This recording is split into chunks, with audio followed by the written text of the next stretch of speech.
आज हम बात करेंगे ग्रहों के मरण कारक भावों के बारे में।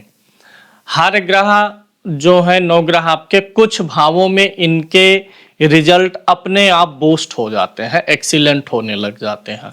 और कुछ भाव ऐसे होते हैं प्रत्येक ग्रह के लिए कि उन भावों में इन ग्रहों का कारकत्व तो मैच नहीं करता है।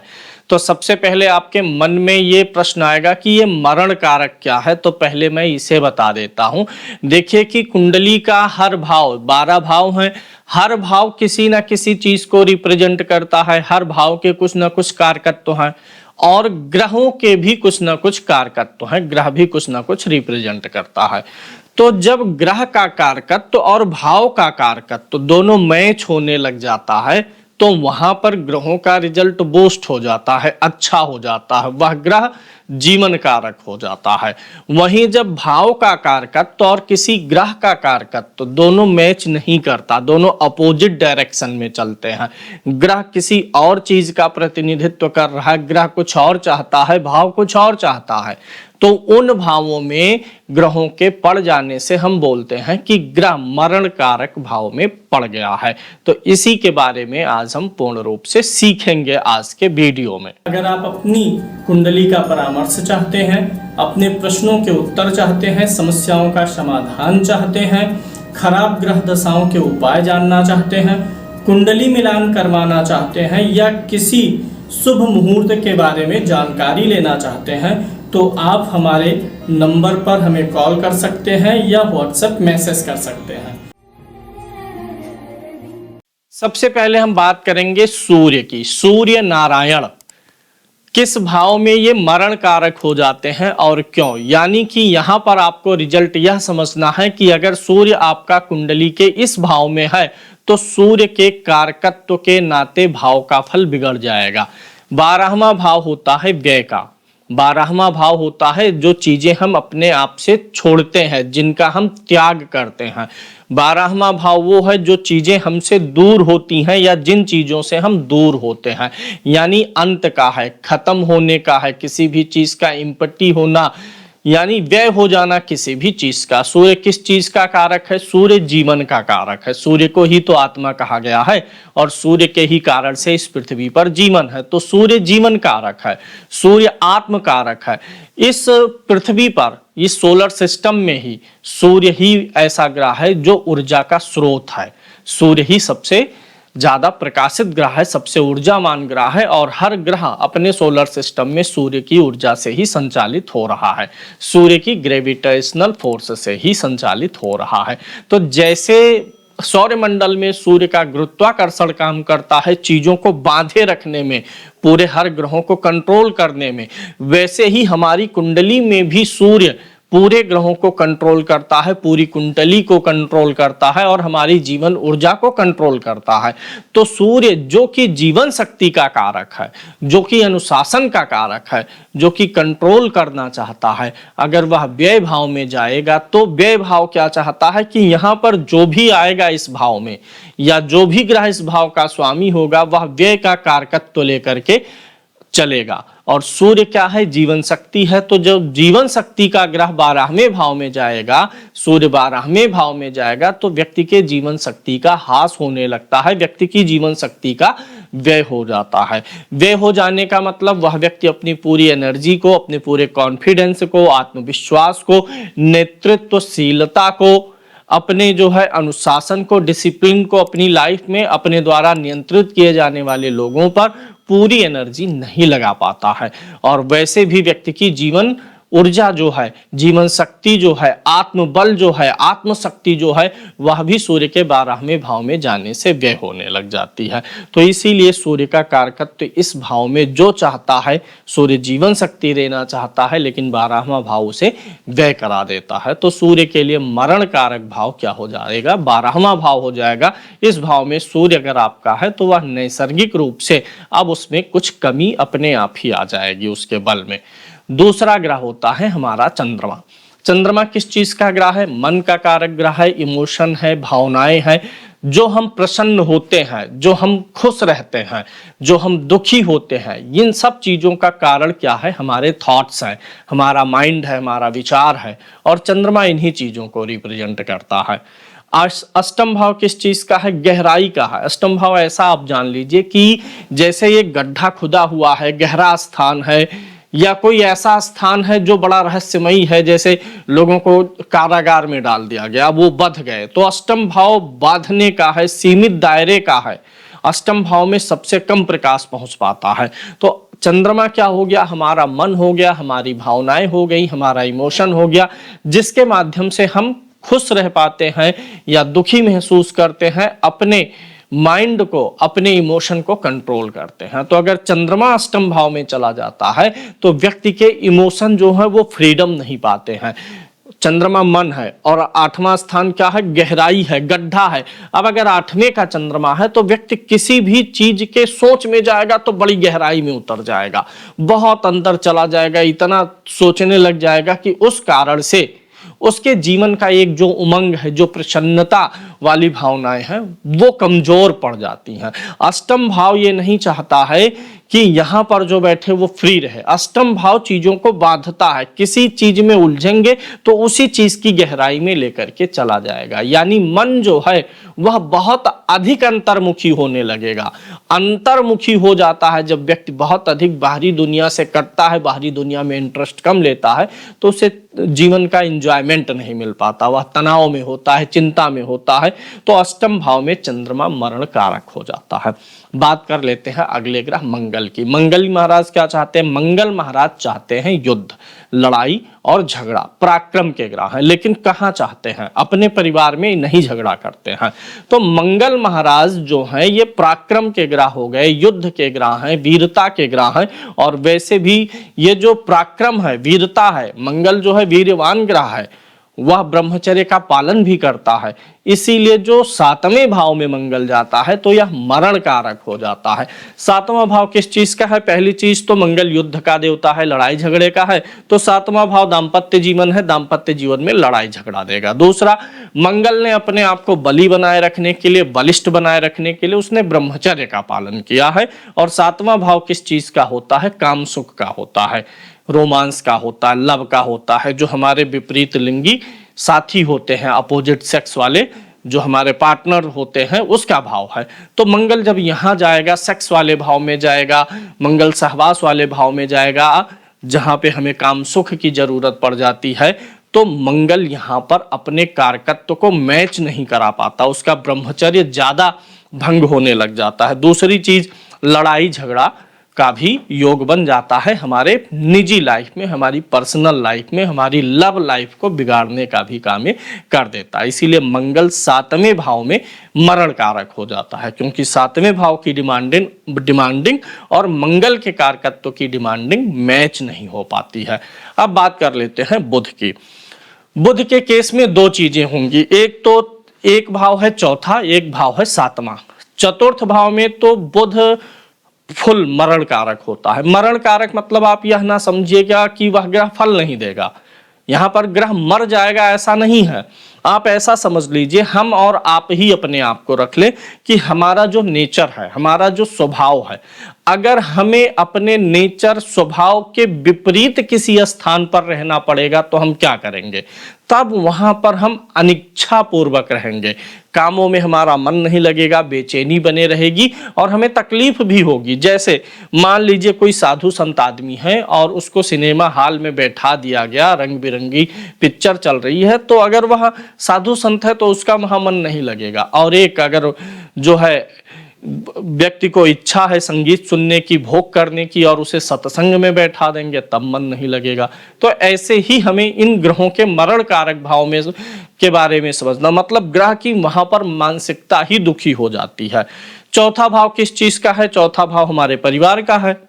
चौथा भाव पूरा परिवार है, पूरा हमारा चंद्रमा इस भाव का कारक भी होता, हमारी भावनाएं हैं, हमारा पूरा परिवार है, फैमिली जो एक छत के नीचे रह रहे हैं, वो सब पूरा फैमिली हमारा चतुर्थ भाव में आ गया।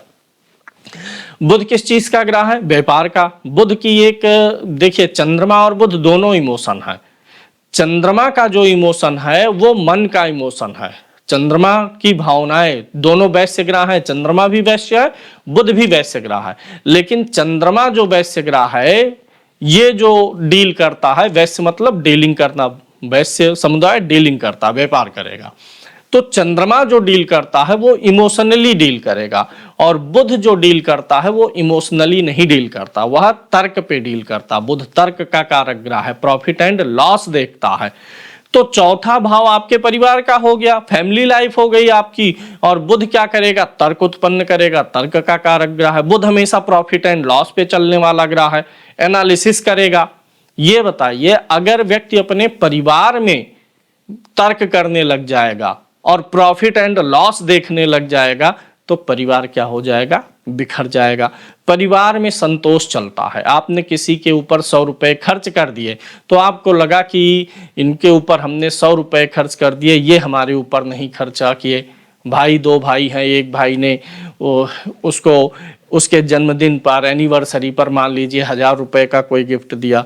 बुध बैठा है तो अगला व्यक्ति सोचेगा अब जब अपना बर्थडे आएगा कि हमने 1000 का दिया था, हमको नहीं मिला, हमको तो 50 रुपए का मिल गया, 100 रुपए का। क्योंकि बुध प्रॉफिट एंड लॉस पे चलता, तर्क करता, एनालिसिस विश्लेषण करता है, और उस विश्लेषण से निकालता क्या है, यही कि लाभ हो रहा है कि हानि। तो चौथा भाव परिवार का है, और परिवार में लाभ, हानि, तर्क, इन सारी चीजों को शामिल करने से पारिवारिक जीवन बिगड़ जाता है, रिश्ते बिगड़ जाते हैं। इसलिए चौथा भाव बुध के लिए मरण कारक है। दूसरा, सप्तम में हम 2 चीजें विचार करते हैं, एक तो व्यापार का भाव है सप्तम भाव, दूसरा दाम्पत्य का है। तो बुध अगर सप्तम भाव में है तो व्यापार के लिए तो अच्छा हो जाएगा, लेकिन जो दाम्पत्य जीवन है उसके लिए खराब हो जाएगा। इसीलिए 7th हाउस में बुध पूरा तो मरण कारक नहीं मानेंगे, लेकिन जो पर्सनल लाइफ है 7th हाउस का, उन चीजों के लिए बुध मरण कारक हो जाता है। जैसे पति पत्नी का भाव 7th हाउस है, तो 7th हाउस में बुध जब बैठेगा तो पति और पत्नी एक दूसरे से बड़े कैलकुलेटिव हो जाएंगे। तुमने इतना खर्चा किया, क्यों किया, हिसाब किताब ज्यादा लेने लग जाएंगे, एक दूसरे पे तर्कों का प्रयोग ज्यादा करेंगे। रिश्तों में अगर एक व्यक्ति कुछ बोल रहा है और अगला चुप हो जाए, तर्क हो चाहे कुतर्क हो, जवाब ना दे तो बात खत्म हो जाती। लेकिन अगर 7th में बुध है तो आपके मैरिड लाइफ में बड़े तर्क वितर्क होंगे। उसने एक तर्क प्रस्तुत किया, आप 2 तर्क प्रस्तुत करेंगे, फिर उसको काटने के लिए अगला फिर तर्क प्रस्तुत करेगा। तो मैरिड लाइफ में तर्क वितर्क एंड प्रॉफिट एंड लॉस वाली कैलकुलेशन आने लग जाती हैं, तो मैरिड लाइफ की एक मधुरता खत्म हो जाती है। तो 7th हाउस में बुध हाफ मरण कारक है और 4th हाउस में फुल मरण कारक है। तो इसीलिए देखिएगा, जिनके बुध होता है 4th भाव में, वो अपने परिवार में बहसबाजी बहुत करते हैं। बुध बोलने वाला भी ग्रह है ना, वाणी का कारक है, तो ये बोलने का भी ग्रह ज्यादा हो गया। ऐसे लोग परिवार में सबसे कुछ ज्यादा ही बोलेंगे। कहते नहीं कि परिवार में, ये हर परिवार में लगभग एक व्यक्ति मिल जाता है जो ज्यादा बोलने वाला हो, हर चीजों पे मुंह खोलने वाला, हर चीज पे अपना तर्क राय दे। तो जिनका बुध ऐसे 4th भाव में होगा वो लोग ऐसे हो जाएंगे, या उनके परिवार में ऐसे लोग मिलेंगे। अब बात कर लेते हैं बृहस्पति की। बृहस्पति महाराज किस चीज के ग्रह हैं? शिक्षा के ग्रह है, ज्ञान के ग्रह है। शिक्षा है, ज्ञान है, बृहस्पति को सीधे सीधे हम क्या मानेंगे? गुरु मान लेंगे। बृहस्पति को गुरु का दर्जा प्राप्त है, तो इसलिए बृहस्पति महाराज अगर 3रे भाव में जाते हैं तब ये मरण कारक भाव में आ जाते हैं। क्यों? मिलाइए दोनों चीजों को। 3रे भाव का कारकत्व तो क्या है? 3रे भाव का कारकत्व तो है पराक्रम, मेहनत, संघर्ष, लड़ाई झगड़ा, विवाद, ये सब चीजें हो जाता है। और सहवास भी इस भाव से देखा जाता है, संभोग की शक्ति भी, क्योंकि ये 7th भाव से 9वां भाव हो जाता है, तो दाम्पत्य जीवन का और लव लाइफ का भाग्य भी यहाँ पर बनता है। तो 3रा भाव है फिजिकल इफर्ट का, मेहनत का, परिश्रम का, संघर्ष का, जूझने का। और बृहस्पति किस चीज का कारक है? ज्ञान का। स्कूल का टीचर है बृहस्पति, मंदिर का पुजारी है बृहस्पति। तो इनको क्या चाहिए? शांति चाहिए। 3रा भाव क्या है? अशांति का है, संघर्ष का है, लड़ो जूझो, शोर शराबा, अशांति, स्ट्रगल। और बृहस्पति क्या चाहता है? शांति चाहता है, क्योंकि ज्ञान, एजुकेशन, शिक्षा, मंदिर, इन सब के लिए क्या चाहिए? शांति चाहिए। तो बृहस्पति के लिए मरण कारक भाव 3रा भाव हो जाता है। मतलब इस भाव में बृहस्पति कंफर्ट जोन में नहीं रह पाता, वो उसकी मनोदशा बिगड़ जाती है। बात कर लेते हैं शुक्र की। शुक्र किस चीज का कारक ग्रह है? प्रेम का, भोग का, विलास का, लग्जरी का कारक ग्रह है। और छठा भाव किस चीज का है? सेवा का है। छठा भाव किस चीज का है? तप का है, ब्रह्मचर्य का है। और शुक्र क्या चाहता है? शुक्र तप नहीं चाहता है, शुक्र ब्रह्मचर्य नहीं चाहता है, शुक्र भोग चाहता है, विलास चाहता है, लग्जरी चाहता है, छूट चाहता है। और छठा भाव नौकरी का है, सेवा का है, सेवा में कहां छूट मिलती है? तो इसीलिए शुक्र का जो नेचर है वो छठे भाव के नेचर से मैच नहीं होता। छठा भाव कहता है कि मैं बंधन में डालूंगा, आपसे सेवा लूंगा, और शुक्र चाहता है मैं सेवा करूंगा नहीं, मुझे सेवा करवाना है। तो इसलिए शुक्र का जो कारकत्व है वो छठे भाव में बिगड़ने लग जाता है, तो शुक्र यहां पर बिगड़ जाएगा। बात कर लेते हैं शनि महाराज की। शनि किस चीज के कारक हैं? अगर कुंडली अगर आप देखें तो भाव के अनुसार ही देख लें तो छठे भाव के कारक शनि है। छठा क्या है? रोग ऋण शत्रु, आठवां मृत्यु, 12वां व्यय। तो शनि हानि के कारक ग्रह है, मृत्यु के कारक ग्रह। अब जहां मृत्यु शब्द जुड़ता है वहां आप क्या समझते हैं? मृत्यु आएगी कैसे? हानि करेगी ना, सेहत की हानि करेगी, शारीरिक मानसिक किसी भी प्रकार से आपको तकलीफ देगी। तो मृत्यु भी एक सतत प्रक्रिया है, ऐसे थोड़ा होता व्यक्ति अचानक से मर गया मुंह खोल के, कोई ना कोई कारण तो बनता होगा ना। तो जो मृत्यु का कारण बनता है वो कौन है? शनि है। लगन किस चीज का कारक है? लगन का कारकत्व है आयु का, स्वास्थ्य का। लगन क्या चाहता है? कि आपकी आयु बढ़े, क्योंकि लगन आप खुद है, आपकी शरीर है। तो आप खुद क्या चाहेंगे अपने लिए? जो आपकी कुंडली का पहला घर है, लग्न है, वही आप खुद हैं। तो हर व्यक्ति खुद के लिए क्या चाहेगा? मानसिक स्थिति ठीक रहे, शारीरिक स्थिति ठीक रहे, स्वास्थ्य ठीक रहे, यही तो चाहेंगे। और शनि अपोजिट है इन सबके, आठवें का कारक हो गया, मृत्यु का कारक। और मृत्यु आएगी किसी ना किसी प्रकार की जरा, व्याधि आदि के माध्यम से ही। तो जब शनि लगन में बैठता है तो शनि क्या करता है कि उसका कारकत्व है आयु को छीड़ करना, और लगन क्या चाहता है? आयु को बढ़ाना। शनि क्या चाहता है? स्वास्थ्य को ढीला करना, और लगन चाहता है स्वास्थ्य को मजबूत करना। तो शनि का कारकत्व और लगन का कारकत्व मैच नहीं हो पाता है। इसीलिए जिनका शनि लगन में होता है उनको जीवन में कई बार डिप्रेशन का शिकार होना पड़ता है। मेष राशि में हो तो पूछना ही क्या, तब ज्यादा बुरी स्थिति हो जाएगी ना, क्योंकि भाव भी मरण कारक होगा, राशि भी नीच की होगी। वैसे भी शनि पहले भाव में काल पुरुष की कुंडली के अनुसार नीच का ही होता है। तो शनि के लिए मरण कारक भाव कौन से हो जाएंगे? लगन हो जाएगा। राहु के लिए हम बात करें, राहु क्या है? चांडाल है। और नवम भाव क्या है? मंदिर है, धर्म है, हमारा तीर्थाटन है, देवस्थान है। तो राहु अगर नवम भाव में बैठेगा तो यानी मंदिर में कोई चांडाल बैठ गया, नवम भाव मंदिर हो गया और राहु चांडाल हो गया, तो मंदिर में चांडाल का बैठना ठीक नहीं है। राहु भी तो भोगवादी ग्रह है। तो राहु अगर नवम भाव में जा रहा है तो वो मरण कारक हो जाएगा। केतु की बात करें तो केतु किस चीज का कारक है? वैराग्य का कारक है, त्याग का कारक है, मोक्ष कारक। बोलते हैं ना कि केतु मोक्ष देता, मोक्ष मतलब किसी भी चीज से छुटकारा, मुक्ति। तो केतु क्या चाहता है? छुटकारा चाहता है, चीजों में लिप्त नहीं होने देना चाहता है। तो चौथा भाव इसके लिए भी है, केतु के लिए भी। चौथा भाव परिवार का है, परिवार के साथ जुड़े हुए हमारे इमोशन है, हमारा घर है, गाड़ी है, जो हम भौतिक रूप से विकास करना चाहते हैं, यानी जिसे हम ऐश्वर्य बोलते हैं। बड़ा घर आपका है, गाड़ी है, तो लोग इसी से ही तो जज करते हैं। आप हम किसी को अपना पैसा थोड़े दिखाने जाते हैं, काम लोग सोशल स्टेटस देख करके पहचान करते हैं। तो ये जो सोशल स्टेटस है इसी को ऐश्वर्य बोलते हैं। तो चौथा भाव ऐश्वर्य का है। केतु यहां बैठेगा तो वो ऐश्वर्य से काटेगा आपको। ऐश्वर्य और केतु का वैराग्य दोनों टकरा जाता है, व्यक्ति बीच वाले मझधार में फंसने लग जाता है। कभी भौतिकता की तरफ भागेगा, मन उसका जाएगा, कभी आध्यात्मिकता की तरफ भागेगा। कोई भी काम शुरू करेगा, परिवार में रहा 2 महीने, अब मन करेगा आप परिवार से दूर हो लें। 1-2 महीना फिर दूर रहेगा, फिर मन करेगा हो ले। इंडिया में है तो इंडिया में मन नहीं लगेगा, विदेश है तो भी नहीं अच्छा लगेगा। तो केतु जो है यह चौथे भाव में मरण कारक हो जाता है, क्योंकि चौथा भाव परिवार है, भावनाएं हैं, हमारा ऐश्वर्य है, और केतु भावनाओं में नहीं चलना चाहता। केतु को ऐश्वर्य से मतलब नहीं है, तो केतु चतुर्थ भाव में मरण कारक हो जाता है। अब आपके दिमाग में सवाल आएगा कि अगर ये ग्रह इन भावों में बैठे हुए हैं तो क्या करें। मरण कारक ग्रह, मरण कोई भी ग्रह अपने मरण कारक भाव में बैठा है तो क्या करें। देखिएगा उसकी दशा जब आए तो आप महसूस करिए, या कोई भी ग्रह अगर मरण कारक भाव में बैठा है तो महसूस करिए क्या उसके कारण से दिक्कत है। जैसे मंगल सातवें में है, दाम्पत्य जीवन में लड़ाई झगड़ा है, मंगल की वस्तु का दान कराइए। बृहस्पति तीसरे में है, एजुकेशन शिक्षा ज्ञान प्राप्ति में बाधा आ रहा, बृहस्पति के वस्तु का दान करिए। सूर्य अगर मरण कारक भाव में है, 12वें भाव में है, पिता से रिलेशनशिप में दिक्कत आ रही, मान सम्मान मिलने में दिक्कत आ रही है, जीवन सही तरीके से अनुशासित नहीं चल पा रहा है, तो सूर्य के वस्तु मतलब दान करना है। अगर ग्रह मरण कारक भाव में है और उसके कारकत्व से दिक्कत आ रही है, शुक्र छठे में है, तो क्या है, शुक्र भोग का ग्रह है, विलास का ग्रह है, और छठे में ये फंस गया, सेवा के भाव में जाकर के बैठ गया है।